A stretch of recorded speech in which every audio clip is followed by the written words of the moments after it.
Hi guys, আপনাদের জন্য মুরগির মাংস দিয়ে একটি কুরমার রেসিপি নিয়ে আসছি। জাল জাল গরুর দুধ দিয়ে কুরমাটা রান্না করবো। প্রথম দেখুন এখানে চার চামচ আদা রসুন বাটা দিয়ে দিছি, আর এখানে কাঁচামরিচ বেশি করে কাঁচামরিচ পেঁয়াজ একটু আদা বাটা করে দিছি, 1 চামচ ধনিয়ার গুঁড়া দিয়ে দিলাম, আর এখানে আমি স্বাদ মতো লবণ দিয়ে দিলাম 1 চামচ। আর এখানে এখন আমি দিয়ে দিব গরম গোলমরিচের গুঁড়া, সাদা আর কালো দুটোটা মিলাই আমি 1 চামচ বইরা বইরা দিয়ে দিছি। আর এখানে গরম মশলা, এলাচি, দারচিনিটা দিয়ে দিব।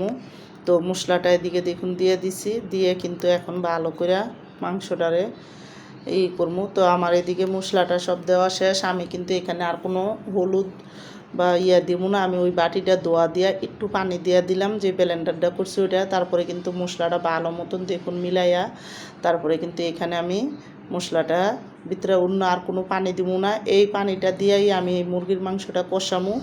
তো এখানে দেখুন মুরগির মাংসটা ডাইখা তারপর কষামো। আর আমি একটা লেবু পুরাই রস এখানে দিয়ে দেবো লেবুটা। তো একটা লেবু কাটটা আমি এখানে দেখুন সুন্দর করে রসটা চিপড়াইয়া আমি দিয়ে দিতেছি।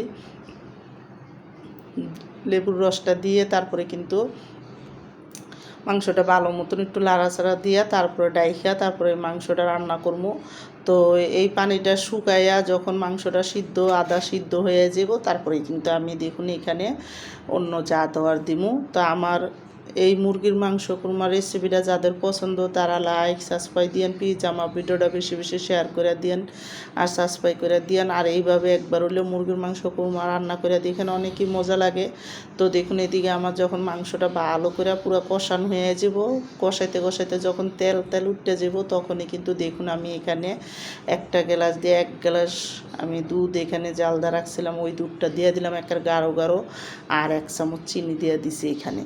তো চিনিটা আর দুধটা একসাথে আমি দিয়ে দিছি, দিয়ে কিন্তু এই মাংসটা ভালো করে এখন দেখুন মশলাটি ভালো মতন মিলাইছিল লাড়াচাড়া দিয়া, তারপরে কিন্তু আমি এই মাংসটা এখন আবার একটু রান্না করবো একেবারে পুরো শুকান পর্যন্ত। আমি এখানে কোনো জল রাখুম না, মাখা মাখা রান্না করবো। 2টা কাঁচামরিচ দিয়া মাংসটা আবার ডাইখা দিলাম। তারপরে দেখুন কত উপরে সুন্দরভাবে যখন মাংসটা হয়েছে তেল উঠছে। আর আমি এদিকে একটা মশলা তৈরি করছি, এখানে জিরা, ধনিয়া আর হলো শুকনো মরিচ একসাথে আমি সুন্দর করে একটু বাইজা তারপরে কিন্তু আমি এটারে হালকা ফাঁকি করে নিছি।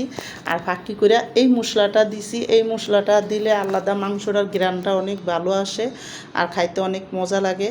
তো দেখুন এখানে যখন হয়ে গেছে তারপরে কিন্তু 2 চামচ ঘি দিয়ে দিলাম। এবার ঘিটা দিয়ে ভালো করে একটু লাড়াচাড়া দিয়ে উপরে একটু ধনিয়া পাতা দিয়ে সাজাই দিলাম।